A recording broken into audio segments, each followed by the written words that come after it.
Can't hear anything.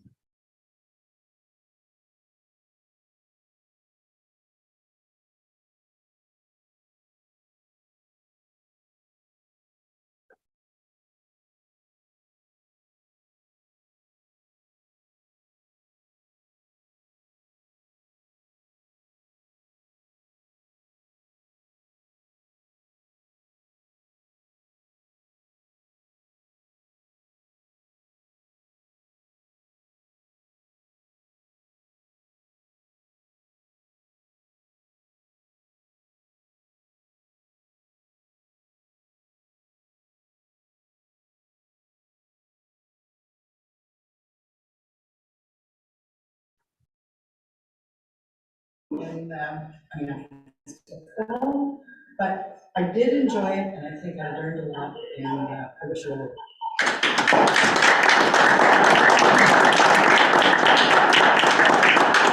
Terry, did you want to get for all of council even? And Sure. or what would you like, Terry? Well, if I meet one of the three of you and then with all of you, that would be good. And then Zoom. We're gonna film that. That's right. Oh, I didn't take, hang on. Wait. Oh, you're taking that.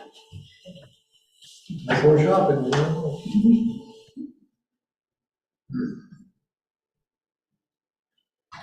Why don't you stand between that?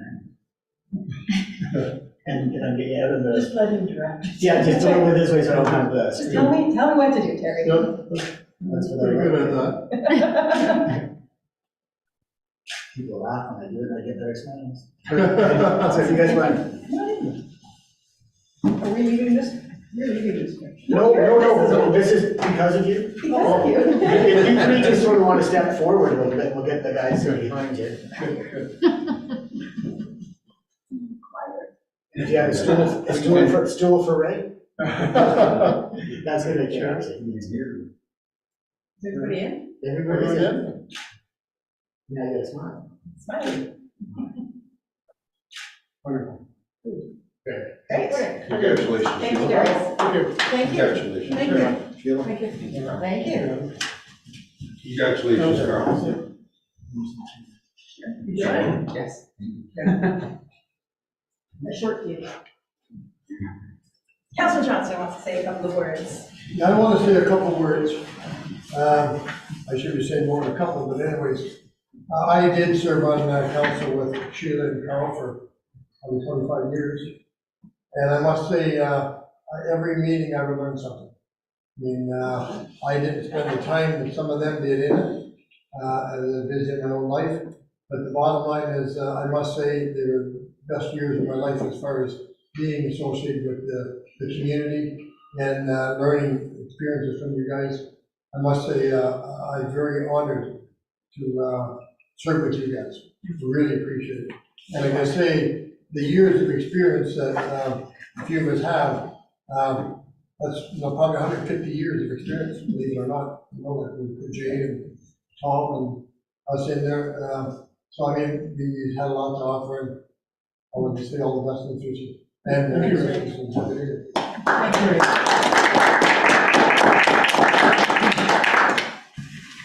All right, thank you for that. sorry we have to leave you. You miss us, but not that much, I understand. You don't want to stay till midnight, I think No, I'm busy. Okay, so we are now moving on to, my page got flipped, sorry guys. Item 8.2, we have a public meeting for the official plan amendment. Robinson Duguay, do I have to read it? 150, okay, good. Good, because I think we have Christina Coulter, our planner, who's going to present and review questions with staff. So we need to open the public meeting. And then she'll present. Could I get a motion? Councilor Johnson, seconded. Councilor Vermort, all in favor? That carries. And I'll hand it over to our planner. Thank you. Would council like me to present at the podium, or is it okay to present here? It is okay to present there. Perfect. So thank you, Mayor Watson, members of council, staff, and the public. This is the public meeting for a proposed official plan amendment, file number 15OP 22006. Council has before them Report Planning 2022-11 with the recommendation that Report Planning 2022-11 dated December 20th, 2022 regarding OPA file number 15OP 22006 Robinson Duguay be received, and that council receive all comments related to OPA file number 15OP 2022-006. And further, that council advise the county of Peterborough that the township of Douro-Dummer supports proposed official plan amendment file 15OP 22006, which represents amendment number 72 to the county official plan as described in the document prepared by the county of Peterborough Planning Department and attached to this report. To give council and the public a brief overview of the application, Kevin Duguay, the agent on behalf of the owners, David and Sylvia Robinson, applied to the county of Peterborough to redesignate a portion of their property located at 1110 County Road 4 in Part Lot 10 in Session 3 of the Douro Ward. The official plan amendment was deemed complete by the county in correspondence dated July 11th, 2022, and it was assigned file number 15OP 22006. So this application represents amendment number 72 to the County of Peterborough official plan. The OPA proposes to redesignate a portion of the subject property from extractive industrial to the rural designation, and in order to facilitate the creation of 2 new residential lots by way of severance. So as this is an amendment to the local component of the County of Peterborough official plan, the township is responsible for holding the public meeting. Notice of public meeting dated November 28th, 2022 was provided by ordinary mail to every owner of land within 120 meters of the property. A notice is attached to the report. 2 notices were posted on the property, one at the County Road 4 frontage and one on the Douro second line frontage. The prescribed persons and public bodies were provided notice via email, and finally the notice was posted on the township and county websites. So the notice circulation does comply with the requirements of the Planning Act. Senior staff from the township were circulated on November 28th, 2022, and comments were received from the manager of public works, which are contained within the report. After the writing of this report, the temporary chief building official noted that in considering the dimensions of the proposed lots at the severance application stage, regard should be had for the setback requirements of 15 meters from both County Road 4, from Douro second line, and from the rear lot line. So that could create a restricted building envelope, and we just want to make that aware for the applicant as they move forward to the severance stage. The portion of the subject property that is subject to the official plan amendment is currently zoned rural in the township zoning bylaw, and at this point a rezoning is not required since the proposed residential use is permitted in the rural zone and the minimum lot area and minimum lot frontage requirements can be met for that zone. So there were no other comments received from township staff, and as of the writing of this report, township staff have not received any comments or written or verbal from members of the public. So in attendance tonight, we have Melanie Menon, the planner for the County of Peterborough. We have Jim Whalen, who is the deputy mayor of North Kawartha, and he's the county council public hearing representative on planning matters. And we also have Kevin Duguay, who is from Kevin and Duguay Community Planning and Consulting, and he's the agent for the application. So I believe Melanie will be providing you with a brief overview of the OPA process, including peer review of the supporting documents and then any comments received to date.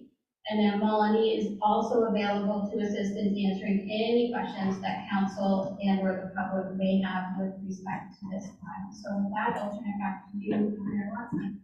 Thank you for that. So welcome folks on Zoom, and I guess we'll hand it over to Melanie Menon. Welcome, it's been a while, good to see you. Good to see Before- you. Thanks. Good afternoon, Madam Mayor and members of council. Can everybody hear me okay? All right. I'm Melanie Menon, planner with the county. And as you've noted, County Councillor Jim Whalen is here with us today as the county's public hearing representative on planning matters.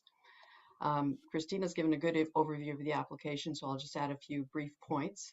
The County of Peterborough is the approval authority for amendments to the county official plan, and today's public meeting is considering an amendment to more specifically, the local component of the county official plan, which contains the land use policies for Douro-Dummer Township.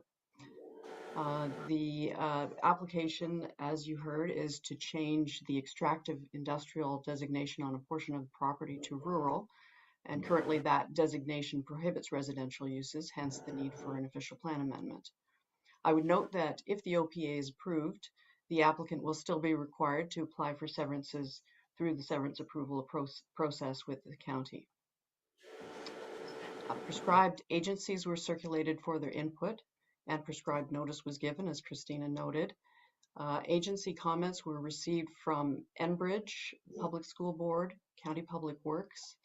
As well, 2 peer reviews were done on an environmental impact study submitted by the applicant, which ORCA, the Conservation Authority, peer reviewed, and an aggregate assessment, which was peer reviewed by the county's peer reviewer. None of the agencies who commented had any objections to the proposal, and the peer reviews generally concurred with both study findings. And there have been no submissions made to the county from members of the public. As far as next steps in the process, the county is looking to Township Council for a recommendation on the official plan amendment. And once received, county staff will prepare a planning report for County Council, which considers all relevant official plan and provincial policies, including the provincial policy statement and growth plan for the Greater Golden Horseshoe, as well as all public and agency comments. When County Council has made a decision, a notice of decision will be provided in accordance with the Planning Act, and that decision will be final if there are no appeals within the 20-day appeal period. And I would lastly note that if any member of the public wishes to receive a notice of decision for this application, then a written request must be made to the county. Thank you. Thank you. Thank you for that. Deputy Mayor Whalen, welcome to our chambers. I'm assuming you're okay with everything that's been recited so far this evening? I never argue with Melanie. Here we go. Perfect answer. Good stuff. And are we hearing from Mr. Duguay this evening? Yes, I'm asking Mayor Watson if you're able to hear and see me. Yes, we are. Thank you ever so much. I'd like to start off by acknowledging, although I was not able to hear the presentation, I saw what appeared to be a presentation to former councillors Moore and Landsman. So my appreciation is extended to them for their years of service to your community. And I did not see if J. Murray Jones was in attendance, but I extend to him my similar note of appreciation. I have had opportunity to review this staff report, and I've also worked closely with Christina and Melanie to date on the production of this report. We concur with its recommendations. As noted, a scoped environmental impact study and an aggregate assessment was prepared, both of which indicated that the lands that are contemplated for 2 rural residential lots, it's appropriate and it would not encumber any aggregate resource, and neither does it represent an environmental impact. We acknowledge the setbacks that are required from local roads. These are 1-acre lots. 50-foot setback from street lines will not represent an impediment to development in any way. And I can advise that we will be proceeding to file our severance applications either immediately following the successful conclusion of OPA 72, or if we can, sometime between now and prior to its final completion. I make myself available for questions, should there be any arising from my presentation or that of staff. Thank you. Thank you very much for that. So at this point, I believe I will just check in to see if there's anybody present, either in person or on the Zoom line, who wants to speak for or against the application.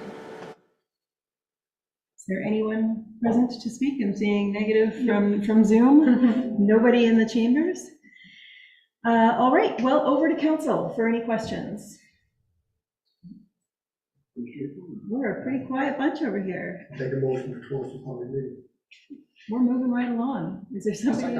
Seconded by Councillor Verwoerd. All in favor? That carries. So we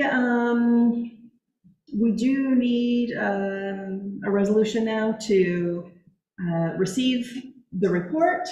There is some wording in that resolution and the recommendations. Do we have anyone who's interested in making that? I'll move that we accept the recommendations. Deputy Mayor Nelson, seconded. Second. Councillor Watt, all in favor? That also carries. Is this the part where we bump up the bylaw? Is there even a bylaw? There's no bylaw. I was like, wait, I don't remember seeing that. That's right, okay. Well, that's it. Thanks everyone for your information and your attendance on that, and have a good holiday. Thank you ever so much. Enjoy Thanks, your Madam holidays. Mayor, folks. and Merry Christmas to everybody on council, and congratulations, Kevin. Thank you, Deputy Mayor Whalen. Thank you. See you later, Melanie. Bye, Jim. Merry Christmas. Merry Christmas. Thanks, everyone. Okay, on to item 8.3, departmental presentation from the building department. John Hellman, I will call on you, sir. You're going to come up to the lectern, or? Yes. Good stuff.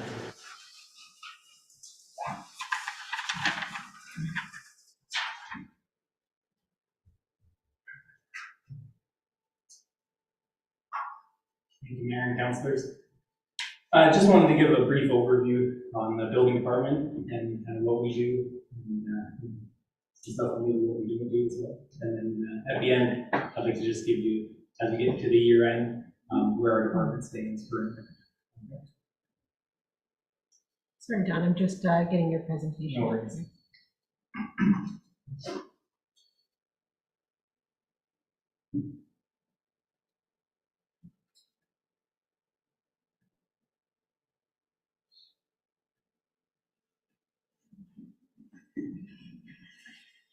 There you go.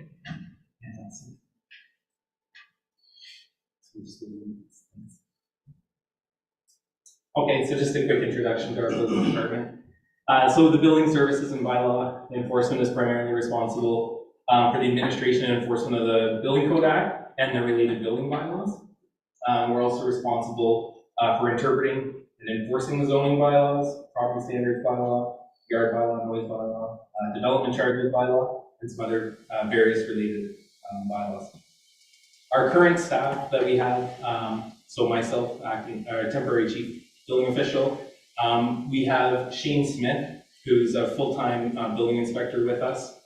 We are currently hoping to finish up the hiring of a contract staff who will also take on a building inspection role. And then we have our building administrator Alicia, who's just joined us back after being off for just a little bit, so we're excited to have her back. And then the other thing that the building department is responsible for is in our building, where the primary health and safety is. So what we do, so as I've kind of alluded to, so we're responsible for the administration and enforcement of the Building Code Act and then the subsequent regulations. So what most people reference is the Ontario Building Code, you'll hear the OBC or the code be referenced, and then also related township building bylaws. We review plans for construction projects to make sure that they're in conformance with the OBC, and then issue the relevant permits or related permits. We also then conduct field inspections for any of the permits that have been issued. We also conduct investigations under the authority by various bylaws, such as our zoning bylaw, our property standard bylaw, and some other applicable law. We will also discuss complaints and other issues related to the above items with neighbors, council members, and if necessary, we'll issue orders for compliance.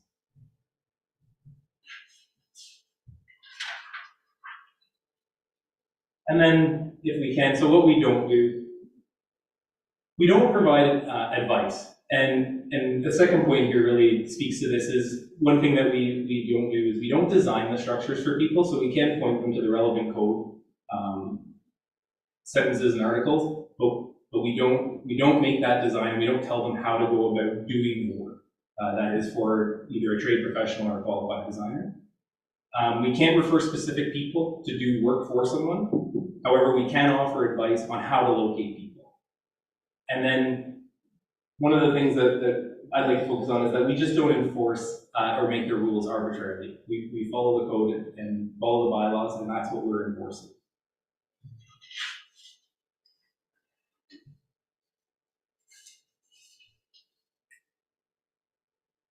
Just to give you a brief overview, so the Building Code Act that I've referenced, it's a high-level legislation that sets out the rules and restrictions. So again, the do's and don'ts, and for the requirements to build within the province.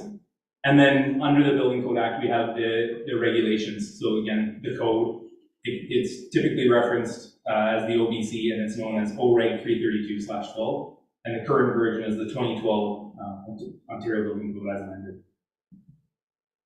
The Township has passed a bylaw under Section 7 of the Building Code Act to lay out the groundwork for how the Township should administer and enforce the building code. The bylaw also sets out the classes of permits and how much we charge for each permit.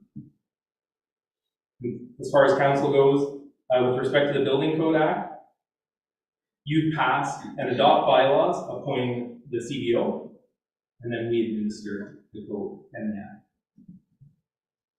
The next slide, if I can, it'll go to questions, and if we can just take us a minute to, as we near the end of the year, just give you a brief update on where our department stands currently.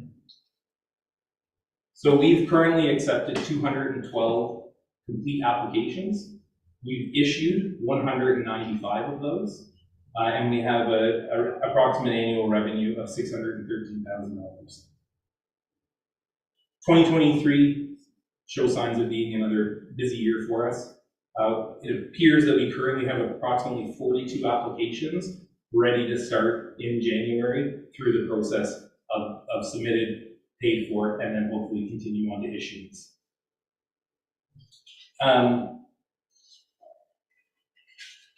So myself and our department, we're excited for 2022. As a department, we're going to shift our focus or really focus on our communication and making sure that we're accessible to the customers that need us. I feel that with the complement of staff that we have, the skilled staff that we have, this is very achievable. And that's our commitment for the 2023 year, is to make sure that we can do that and deliver in our customer service role. Is there any questions that I can answer? Councillor Johnson, then Councillor Watt. I'd like to, where did you work before? Have you been here for a long time?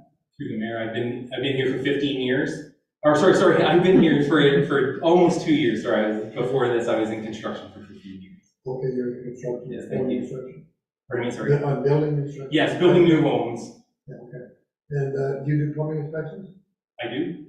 So that's part of your scope. It is. Yep. Both myself and Shane are both qualified to do plumbing inspections, and our contract staff hopefully would be up and running shortly if they're not already qualified.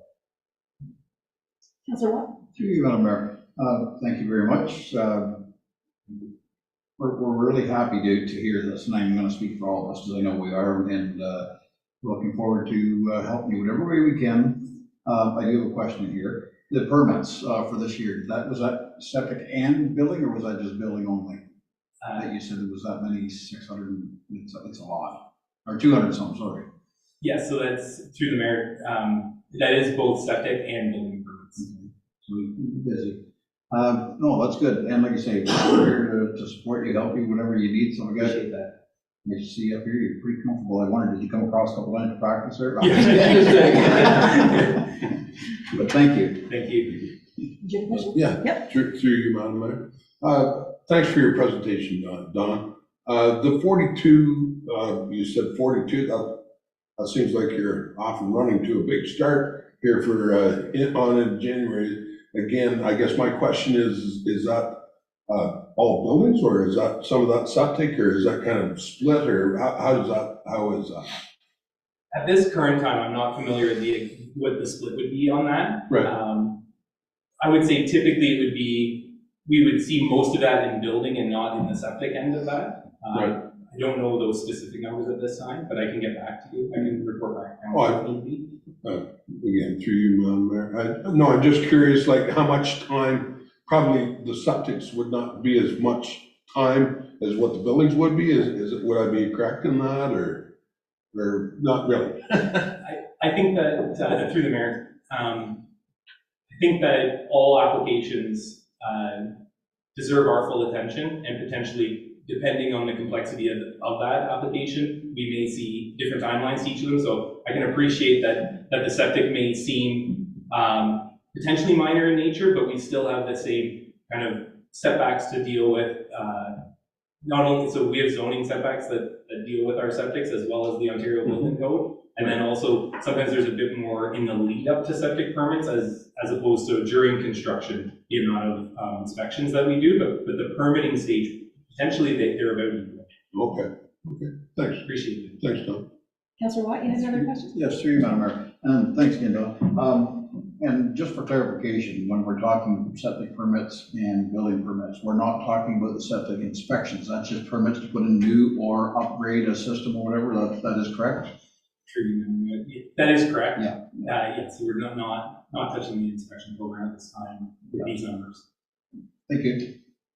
Councillor Before. To you, Madam Mayor. Don, will there be enough staff resources with hiring a contract person to look after any backlog and make sure that we're really quick at turning around permit applications? To you, Madam Mayor. I believe that our projected staff and the skill level that we bring, I believe that we can get through that backlog. There is some time to get through that.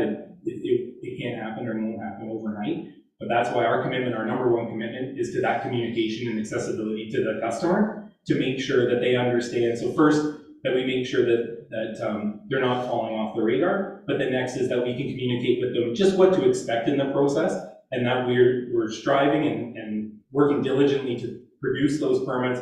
Our duty of care is still to the municipality to make sure that they're issued properly and the work is going to be compliant to the Ontario Building Code. But I think that's where the communication comes in. I do think that we will get through that backlog and then maintain a very nice flow to our department.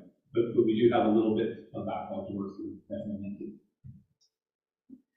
Okay, seeing no further questions, I'll just make a couple of comments. Thank you, Don, for your presentation today. It's good to get that update on how things have been. And I know it's been a challenging year, you know, the storm and the volume in and of itself. And quite truthfully, I think having the additional communication and a commitment to being accessible is really what we need to be able to keep people up to date on what's going on with the status of their project. So I appreciate your initiative there and then your hard work in trying to get things all caught up and back to some sense of normal anyway. So I appreciate that. So with that, could we just get a motion to receive Don's report? Deputy Mayor Nelson, seconded by Councillor Johnston. All in favor? That carries. Thanks very much. Thank you. Okay, so we do have a slight movement on the agenda. So instead of 9.1, we're going to bump 9.5 up to the top. Mike, that's you for community center tables and chairs. Through you, Madam Mayor, to members of the council, I'm going to start with a recommendation that the recreation facilities that 2022-10 report dated December 20th, 2022 regarding tables and chairs be received and that 40 tables be purchased from Schoolhouse Products in the amount of $9,200 plus HST and freight, and that the remaining budgeted money be placed into reserves for the future purchase of chairs. This is a budgeted item since 2019. It did not get purchased in 2019, and since then we did have the COVID over the years, so we didn't have the volume of rentals. So in discussions essentially with the senior management, we decided to hold that purchase off until we got back up and running with our rentals. Given the number of tables over the years that have currently broken down, we did have a number of the wood laminated with metal frame tables. They've slowly deteriorated, fallen apart, and we've disposed of a number of them over the years. So the idea here is to replace just the tables this year. Since the reason we were proposing to do that is the chairs. There has been an increase over the years in the costing of chairs, and just not knowing which models will continue going forward, we want to try to keep consistency for our rentals. So when they come in for the ice surface, for example, to rent for a wedding, we want to make sure that they all have the same amount, like colors of chairs, and so there's consistency for their theme for the weddings. So that is why we are deciding just to do the tables at this time and push the chairs off of future years. Okay, thank you for that. Councillor Johnson?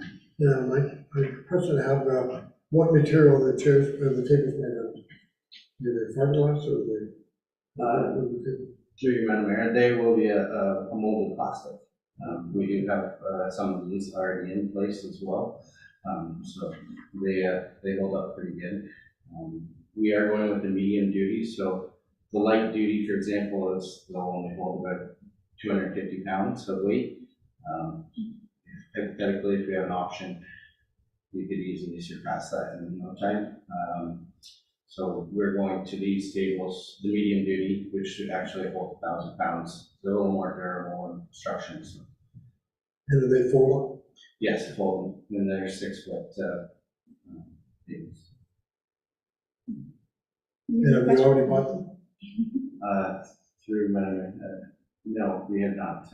Just because of the change of the scope of work, or because we're not doing chairs as well, and we just thought we should bring it to council. So you've got a figure here, is that already been, they're gonna hold that price for you? Yep. Okay.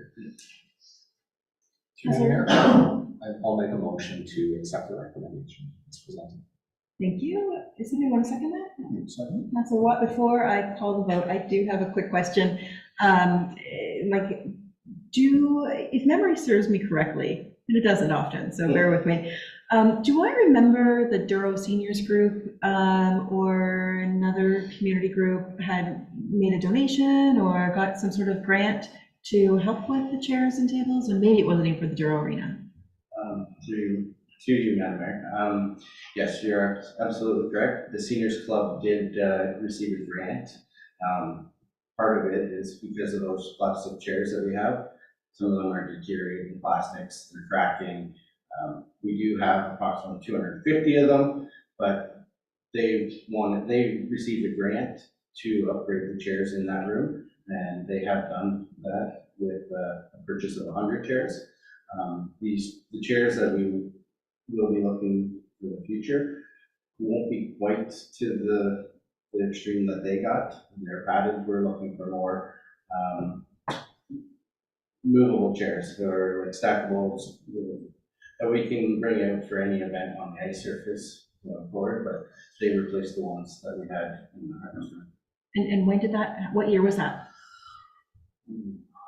That would be close to 2019, 2018, somewhere in that area. Gotcha, okay. But I think it was just prior to COVID, to be honest, because they stayed packaged for almost a couple of years, so yeah.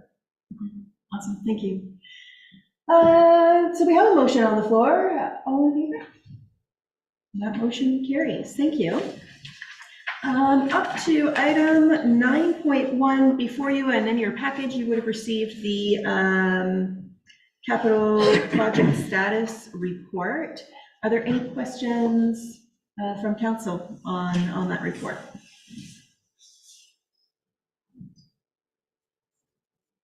Are we all just reading the report right now? It's like everybody got real quiet. Yeah, just teasing. I know you all read it. So does anybody want to, if there's no questions, can we get a motion to receive that? Councilor Ford, Deputy Mayor Nelson, all in favor? And that carries. On to item 9.2, site plan control bylaw amendment. And Christina Coulter, you are back up. Thank you, Mayor Watson and members of council. The council has before them report planning 2022-12 with the recommendation that report planning 2022-12 dated December 20th, 2022 regarding housekeeping amendments to the site plan control bylaw, which is bylaw number 2022-32, be received, and that at the appropriate time in the meeting, council passed the revised site plan control bylaw as per the changes that are outlined in the attached track changes version. Just briefly for council, the track changes bylaw that is before council will repeal bylaw number 2022-32 and replace it with a new version, which will serve to clarify the intent of council resolution number 185-2022, and specifically ensure that the site plan control bylaw delegates all site plan approvals to staff. The site plan bylaw guide and application will need to be further updated in the coming months, so you will see it before you again. That's in order to implement additional changes introduced through Bill 23, the Foreign Homes Built Faster Act, which did receive royal assent on November 28th, 2022. So with that, I'll turn it back to Mayor Watson for any questions. Thank you very much. Any questions of Ms. Coulter? Nothing? Councilor Watt? Not really a question, but thank you very much. And it's just something that, and maybe not in this instance and stuff like that, but when we do get changes on stuff in the past, we would either italics or highlighted in red or something, just so like we can go through it and know what they are and not have to guess on it, kind of like that. So maybe one of them is in here and I missed it down there in blue, sorry. Yeah, I apologize for that because I looked at a couple of them and I must have missed that one because I see the changes in blue. So thank you. So think through you, Mayor Watson. If you prefer red over blue, I can do that next time as well. I'm not quite colorblind and other things. I've been accused of other things. Any other questions from council? We have a recommendation in the report. Is anybody prepared to move that? Councilor Report? Yes. Make a motion on the recommendation. Councilor Johnson seconds it. All in favor? And that carries. Thank you very much. Item 9.3, appointment of alternate to county council. A report from the clerk's office. That would be you, Martina. Thank you very much. So through you, Madam Mayor, this report that's before you is dated December 20th, 2022, and it's regarding the appointment of an alternate member to county council. I'm asking that the report be received and that a bylaw to appoint Councillor Watt as the alternate be passed at the appropriate time during the meeting. As you may have learned, County Council has passed a new policy that was effective in 2019 because of changes to the Municipal Act, which allow a lower tier municipality, such as ourselves, to appoint an alternate member to County Council should one of our members, either the mayor or deputy mayor, not be able to attend a County Council meeting. So I've attached the county's policy so you could see exactly what that entails. And then I'm open to any questions or concerns you may have about this. Thank you, Madam Clerk. Councilor Johnson. To the chair, is this something that was in place last year, Council? Through you, Madam Mayor, the policy came into play in 2019, but our last term of council did not enact the policy. We're enacting it. We hope to enact it today. Councilor Watt. And just for clarification, this isn't, and I'm going to go back to when our previous mayor was hurt for a couple, he was in the hospital for a couple months and he had to miss a numerous number of meetings. And that's not a problem, but is this like let's say one of our two mayor, deputy mayor go on holidays, is that when I would win for that particular meeting, so that we still have two people representing? Or is it just when there's a long term? For you, Madam Mayor, it could be either or. So if one of our members knew they were not going to be available for a meeting, they could basically let myself and yourself know if you're appointed. And then I would let Carrie know at the county, she's the clerk there. And then we would route you your package so that you could attend in their stead. And heaven forbid someone got hurt or was ill, you could also step into that role as well. You would have access to closed session material if it was needed. Basically, you would act completely in their place. Through Madam Mayor. Yeah, and I, to be quite honest with you, in my thinking on this, there could, and it's not every day, but there could be an issue that maybe really affects our township at a specific meeting that our mayor, deputy mayor can't get to, and we need those two votes there. So I would certainly be in favor of going to anyone that they can't attend, whether it's just a single one or whether it's a long-term, whatever. And I already I have for the last year or two been getting the county minutes and stuff like that for the meetings and trying to keep apprised of what's going on at the county. Don't scrutinize them as much as our own, but if I know I'm going to a meeting, it certainly would be. So yes, it's just a matter of, I have no problem doing that. So thank you. Just if I can comment on that, folks, the county bylaw, I believe, says 10 days notice. So if the mayor or deputy mayor are unable to attend, the notice should be 10 days to give to the county so that they can do whatever they need to do. And the member, assuming, this is a rare situation that we're talking about anyways, for the most part, right? But assuming that it does happen, you would need to go through the oath of office and be sworn in at that first meeting that you were to be stepping in, kind of thing. I saw Councillor Johnson's hand up and Deputy Mayor Nelson. Yeah. Well, to the chair, I think Tom answered the question. I was just wondering if he's spoken to ahead of time to accept this, because he's councillor at large, and this is a large thing for him. So I think I'll make sure that he's willing to accept it.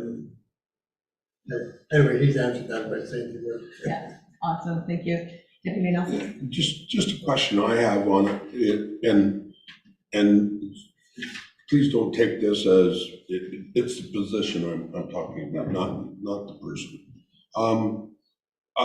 When we have our enumeration and are set by that, and if we're going to miss a meeting, I don't have an issue with, as long as the person is up to speed on what's happening within the county, or within what's going to take place at that next meeting, and is aware maybe of some background. But how does that work how's that going to work as far as the person that is taking over that meeting, which is, we would be appointing the councillor at large to do that. How does that happen? Hopefully he's going to get paid for it, obviously, but is the member that isn't there not getting as well, according to the bylaws? Through you, Madam Mayor, the county's policy states that the alternate member will receive a per diem, as well as mileage in accordance with the county's current rates, and in the remuneration bylaw. So they would be reimbursed. Okay. The policy doesn't speak to the member who is not there. So I think that's something you'd want to touch. If the member who's not going to be available had concerns, they would need to touch base with the county. I'm sure Carrie or someone in the HR department would be able to provide that information. Again, through your, again, I'm not in, how do I say it? I don't have an issue with that. I guess it's just knowing that up ahead or up front, because they say you're allowed to miss 4 meetings with, and still it doesn't be affected. So I guess that's the question is how does that work? I guess that's basically my question, where my concern. Right. So it doesn't, the bylaw that the county has, I'm looking over at your screen because I see it pulled up, speaks to the replacement of an alternate, but doesn't speak to compensation for county councilors who are sitting, mayor and deputy mayor, sitting in those seats. Well, I think that's clear on what we've been given.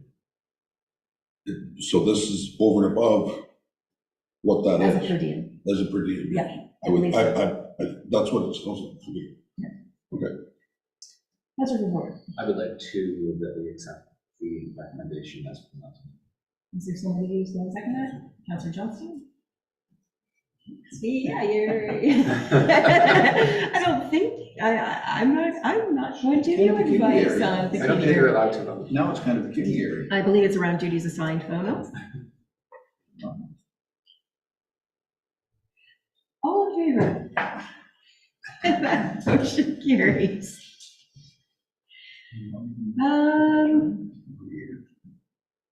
That's for the term, for 4 years. No, sorry. Councillor Deputy Mayor Nelson said about 4, you're allowed to miss 4 meetings. Is that per year or per term? Item number 9.4, is that where we are? Yes. Request for removal of no habitation agreement. That's from the clerk's office again. Madam Clerk. Thank you, Madam Mayor. So the report that's before you is dated December 20th, and it's regarding a request that we have received regarding a no habitation agreement, which is registered on title for 64 Valley View Avenue. And the request is that council approves to have the agreement removed from title at the expense of the property owner. So for council's background information, in 2019, Mr. McLaren, who is the owner of this piece of property, applied for a minor variance to provide him with relief from the height restrictions on accessory structures. In this case, it was for a garage that he was hoping to build. Due to COVID and other circumstances, he hasn't been able to build that garage yet, but he's now looking to build it again. He became aware that the township now has a secondary suite policy, and which allows a secondary suite in accessory structures. The neighborhood where he is zoned appropriately to allow secondary structures. So he is asking council to remove the no habitation agreement so that he can pursue a building permit and go through all the regular channels to be able to access that. Of course, he would still have to meet all of the regulations, go through the checks with the planning department, the building department, but this is just the first stage to allow him to even approach this project. Great. So he's looking to turn a garage into a secondary, or build a originally planned garage and now turn it into a secondary suite, which is sensible closing if he can get all that everything to go forward with the proper process. Any questions from council? Any motion? I'll make a motion to accept. Second. Councilor Levert, Councilor Johnston, all in favor, and that carries. Item 9.6 now, folks, because we skipped, or we already did 9.5. We have staff recommendation regarding a zoning bylaw amendment, and that's from Ms. Coulter. Thank you, Mayor Watson and members of council. Council has before them report planning 2022-07 with recommendation that report dated December 20th, 2022 regarding zoning bylaw amendment, file R-17-21 from Patterson and Carrington be received, and that the holding symbol be removed from the subject property, and further that the bylaw to enact the amendment be passed at the appropriate time in the meeting. So just a little recap on this application. Through their agent, the owners did apply to remove the holding symbol and to amend the zoning of their property located at 4034 County Road 32. The subject property is an existing vacant lot of record and is currently zoned to Special District 190 Holding Zone. The effect of the proposed amendment is to remove the holding symbol and to allow for a new special provision to permit an increase in the maximum lot coverage to allow for the construction of a dwelling and accessory structures. A public meeting was held at the September 6, 2022 regular meeting of council, and a copy of that report is attached to this report. At the public meeting, there were concerns and objections that were raised by the owners of the property at 4030 County Road 32, 4016 County Road 32, 4014 County Road 32, and 4026 County Road 32. Those concerns raised related to flooding of their properties, which are adjacent to the subject property. So following that public meeting, a site visit was conducted on September 28, 2022 with Township staff and our engineering consultant, the owners of the subject property and their engineer, Orca staff, and the neighbors who did have the concerns. So the parties in attendance did agree to some minor changes to the site plan. They're outlined in the report, and that revised site plan was circulated to the peer review, for peer review to our our engineer, DM Wills, as well as to Orca. So due to the revisions of that site plan, council did authorize bylaw number 2022-55 at the last council meeting, and this bylaw allowed the township to enter into a new road allowance agreement with the current owners. The new road allowance agreement was registered on title at the land registry office, and it is attached to this report. So following the registration of that road allowance agreement, the site plan agreement was duly executed. And it has since been registered with the land registry office on December 19th. So there isn't a copy attached to this report, but staff do have a copy, and it is available for anyone wishing to receive one. So with the registration of the road allowance agreement and the site plan agreement, all of the conditions for the removal of the holding symbol have been satisfied. The owners did revise the site plan to redirect the flow of water away from the neighbors' properties and directly into the Atlantic River through a series of check dams. So this was what was agreed upon by all parties at the site visit. So based on staff's review, the zoning bylaw amendment appears to conform to the official plan, is consistent with the provincial policy statement, and conforms to the growth plan. With that, I will turn it back to Mayor Watson for any comments or questions. Thank you, Ms. Coulter. I feel like it's been a long time getting to this point, but we've got to a point where we can move things forward with this. Any questions? Any motion? Councilor Ward, I'm assuming the motion is to approve the recommendation, not to put words in your mouth? Yes. Is there somebody who's going to second that? Deputy Mayor Nelson, all in favor? And that carries. Okay, on to committee minutes and other reports. 10.1, Deputy Mayor Nelson, an update on county council matters, please, sir. Okay, I'll get through you. Madam Mayor, I'll give you a little bit of an update. We've only had basically one meeting since our last council meeting. We have had a lot of training going on through Zoom meetings and in person. Our last county council meeting, we did have a couple of delegations basically dealing on budget issues that's coming forward to the county. And again, we're going to have some tough decisions at the county, again, dealing with budget, just the same as all of us are in that same boat. It's like trying to play catch up in some cases with 0% increases in the past that some of these organizations and parts of the county have been receiving, like the health unit.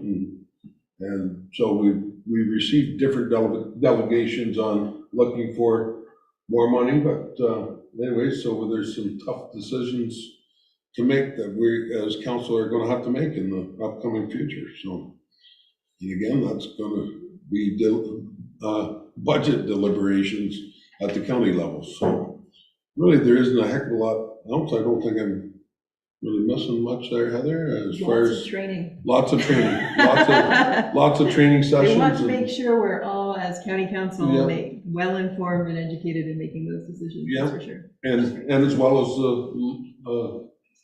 our council has been in on some of the meetings that we took in as well. So, anyways, that's really about it, Madam Mayor. Thank you for that. Could I get a motion to receive? Councilor Report, seconded. Councilor Plot, all in favor, and that carries. On to item 11, we've got correspondence from the municipality of Manitowoc and the municipality of Marmora Lake. Letters regarding Bill 23 Strong Iron Building Homes Act. And I'm sorry, the second. Sorry, through you, Madam Mayor.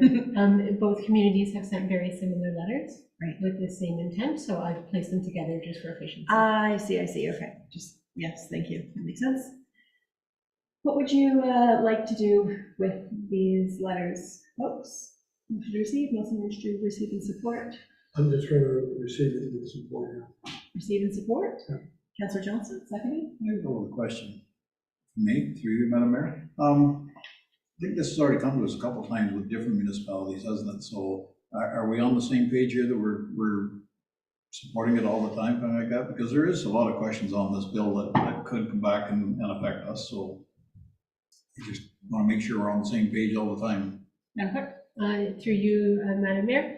At the last meeting of council, there was a letter from the minister's office that council received and supported the notice from the minister's office. There was also letters from a variety of communities.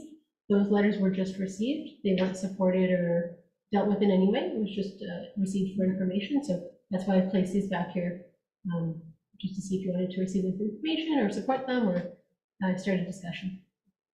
Thank you. So we have a motion on the floor already. Councilor Moore, Through you, Madam Mayor. Yes, just with Bill 23, I think there's still quite a few moving parts in it that the province still has questions it's trying to sort through on its own. Municipalities have quite a few questions and opposition at this point. I would propose that at this point we can sit on the sidelines, so to speak, listen to what a lot of the other communities in the province are saying, and allow us to make an informed decision on our own once some more of the facts are laid out in front of us. So I would look to amend Councillor Johnson's motion to just receive. okay. Procedurally, it's my procedure bylaw. So we have a motion. So we have a motion that's been made and seconded. Madam Clerk? Actually, we never received a seconder to this motion. Oh, it's already. Councilor Watkins, for your comment, thank you. Yeah, okay, yeah. So we have a motion on the floor.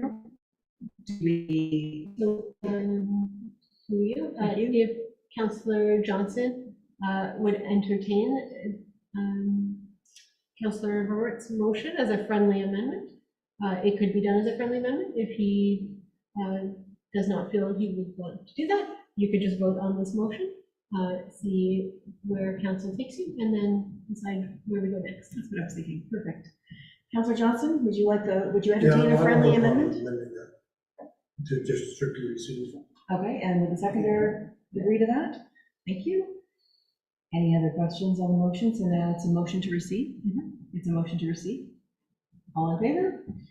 And that carries. Bylaws. Madam Clerk, care to discuss the bylaws? Very good. So the first bylaw that you have is bylaw 2022-58. This is the bylaw to designate the township as a site control area.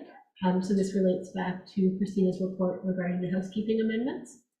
So the site plan process in our township is done by bylaw, and so that's why we're bringing back a bylaw to enact those housekeeping changes. The next bylaw is bylaw 2022-59. This is to amend the zoning bylaw for file R1721. This is that Carrington-Henderson file that we've just discussed. And then finally, we've got bylaw 2022-60, which is to appoint an alternate member to Peterborough County Council. And the bylaw is to appoint Councillor Watt to that position.